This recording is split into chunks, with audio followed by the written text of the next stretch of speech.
Hello friends, welcome my channel. তোমরা দেখছো পুতুলের রেসিপি। আমি তোমাদের বন্ধু পুতুল। চলে এলাম নতুন একটা রেসিপির ভিডিও নিয়ে। তো এই রুই মাছ দিয়ে আমি আলু দিয়ে তরকারি করব। তো সেই রেসিপিটাই তোমাদের সাথে শেয়ার করব। গরম গরম ভাতের সাথে একদম জমে যাবে, যেহেতু আমরা মাছে ভাতে বাঙালি। তো রেসিপিটা দুর্দান্ত হয়। তো চলো তোমাদের সাথে রেসিপিটা শেয়ার করি, তো তোমরা দেখতে থাকো। প্রথমে আমি মাছগুলোতে লবণ আর হলুদ মাখিয়ে নিলাম। এবার কড়া বসিয়ে দিয়েছি, কড়াতে দিয়ে দিলাম সর্ষের তেল। তো তেলটা একটু গরম হতে দেবো। তেলটা গরম হয়ে গেলে আমি এতে মাছগুলোকে একে একে দিয়ে মাছগুলো সব ভেজে নেব। তো দেখো মাছগুলোকে আমি দিয়ে দিচ্ছি। তো সব কটা মাছ আমি দিয়ে দিলাম, দিয়ে আমি মাছগুলোকে ভেজে নেব। মাছগুলো একটু কড়া কড়া করে ভাজবো। যে যেমন মাছ ভাজা মানে রাখতে চাও সেরকমভাবে রাখতে পারো। অনেকে আবার বেশি কড়া মাছ পছন্দ করে না, তো তারা যেমন পছন্দ করে তো সেরকমভাবে রাখতে পারে। তো দেখো এক পিঠ আমার ভাজা ভাজা হয়ে গেছে। তো ওই মাছটা এবার উল্টে দিচ্ছি।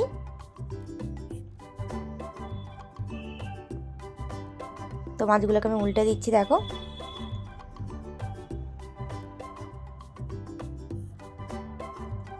তো এরকম করে আমি সব মাছগুলোকে ভেজে নেব।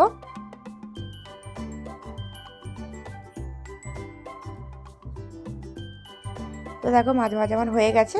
এবার মাছগুলোকে আমি তুলে নেব। তো মাছগুলোকে আমি তুলে নিচ্ছি একে একে।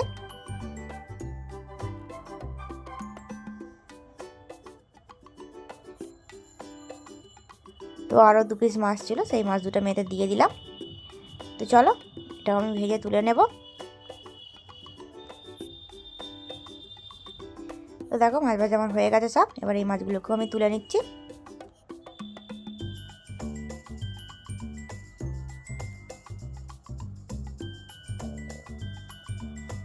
তো ওই তেলেতেই আমি এবার দিয়ে দেব পেঁয়াজ কুচি।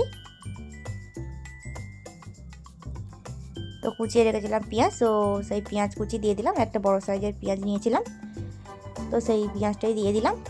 তো পেঁয়াজটা একটু ভাজা ভাজা করে নেব।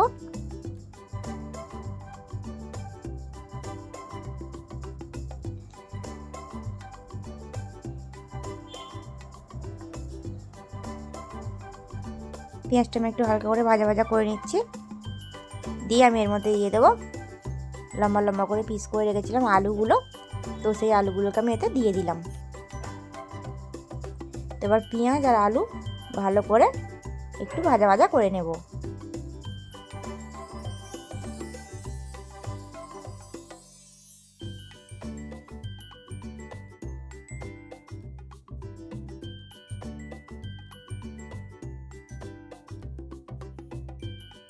আমি এতে দিয়ে দেবো আদা রসুন একসাথে বেটে রেখেছিলাম। তো সেই পেস্টটা আমি এতে দিয়ে দিলাম। এবার এটাকেও আমি আলু আর পেঁয়াজের সাথে ভালো করে ভেজে নেব।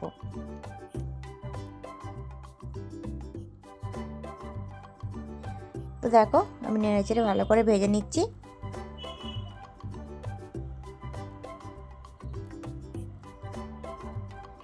এবার এতে আমি টুকরো করা টমেটোগুলোকে অ্যাড করে দেব।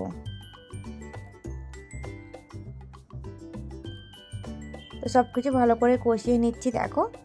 এরপর আমি এতে কিছু গুঁড়ো মশলা দেব। এগুলো একটু ভাজা ভাজা হয়ে গেলে প্রথমে আমি এতে দিয়ে দিলাম হলুদ গুঁড়ো, তারপর দিলাম লঙ্কার গুঁড়ো,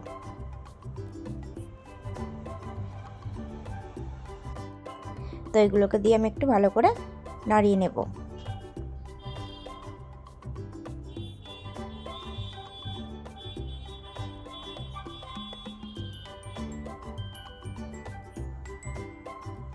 তো দেখো বেশ কষানো কষানো হয়ে গেছে। এবার আমি এতে অ্যাড করে দেব লবণ, যেহেতু আমি এখন অবধি লবণ দিইনি, সেই কারণে আমি পরিমাণ মতন লবণটা আমি এতে অ্যাড করে দিলাম।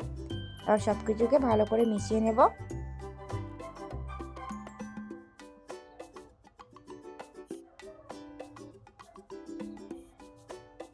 তো চলো সব কিছু মেশানো হয়ে গেছে। এবার আমি এতে জল অ্যাড করব। জলটা আমি অল্প করেই দেবো, যেহেতু গ্রেভি গ্রেভি মতন করব, খুব একটা ঝোল করব না, শুধু আলুটা সিদ্ধ হবে সেই রকম আন্দাজ মতন জল দেব। তো একবার একটু জল দিলাম, দিয়ে ভালো করে দেখে নিচ্ছি যে আর জল লাগবে কি না। মনে হলো যে আলুটা সিদ্ধ হবে, আর একটু জল দিতে হবে। তো তারপরে আমি আবার একটুখানি জল অ্যাড করেছিলাম। তো দেখো আরও অল্প একটু জল অ্যাড করতে হবে। তো তোমরা যেমন ঝোল রাখবে বা আলুটা যেরকমভাবে দেবে, তো সেরকমভাবে জলটা অ্যাড করবে, যেন আলু সিদ্ধ হয়ে অল্প ঝোল থাকে সেই রকমভাবে জলটা অ্যাড করবে। তো দেখো আমার জল দেওয়া হয়ে গেছে। এবার একটুখানি চাপা দিয়ে দেবো জলটা যাতে ফুটে যায়। তো চাপা দিয়ে দিয়েছিলাম যাতে জলটা তাড়াতাড়ি ফুটে যায়। তো দেখো ঝোলটা আমার ফুটে গেছে। তো দেখো ঝোলটা দেখেই বুঝতে পারছো যে এতে বেশি ঝোল নেই। তো আমি একটু নাড়িয়ে দিচ্ছি। আর আলুটা আমার প্রায় সিদ্ধ হয়ে গেছে। তোমরা চাইলে এই পর্যায়েও মাছ দিতে পারো, কিন্তু আমি এখন দিলাম না, কারণ মাছটা দিলে এখন অনেকটা নরম হয়ে যাবে, আর আমাদের বাড়িতে কেউ নরম মাছ খেতে চায় না। সেই কারণে আমি লাস্টের দিকে দেবো, মাছটা খুব একটা নরম হবে না। তো দেখো এবার এতে আমি দিয়ে দেবো ধনেপাতা কুচি, আর দেবো গরম মশলা গুঁড়ো। দেখো ধনেপাতা কুচি দিয়ে দিয়েছি, আর গুঁড়ো গরম মশলাও আমি এতে অ্যাড করে দিচ্ছি। তো এবার ভালো করে একটু নাড়িয়ে নেব, তারপরে আমি এতে মাছ অ্যাড করব।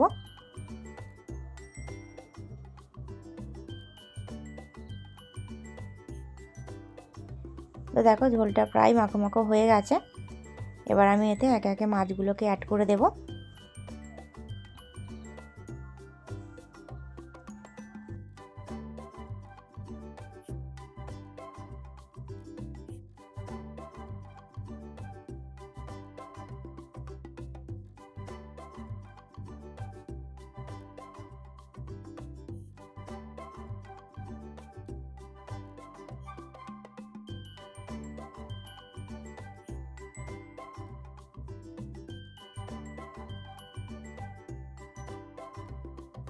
তারপরে আমি একটু ঝোলেতে চুবিয়ে দিচ্ছি।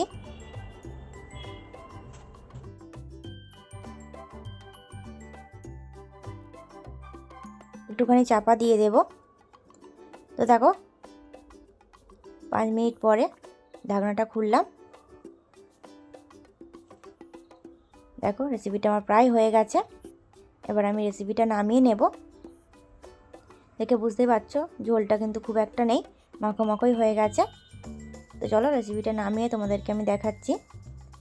তো আজকের রেসিপিটা কেমন লাগলো অবশ্যই কমেন্ট করে জানিও, ভালো লাগলে লাইক কমেন্ট শেয়ার করে দিও। তো আজকের মতন এই পর্যন্তই, দেখা হচ্ছে নতুন কোনো রেসিপির ভিডিওর সাথে। ততক্ষণ সবাই ভালো থেকো, সুস্থ থেকো, টাটা।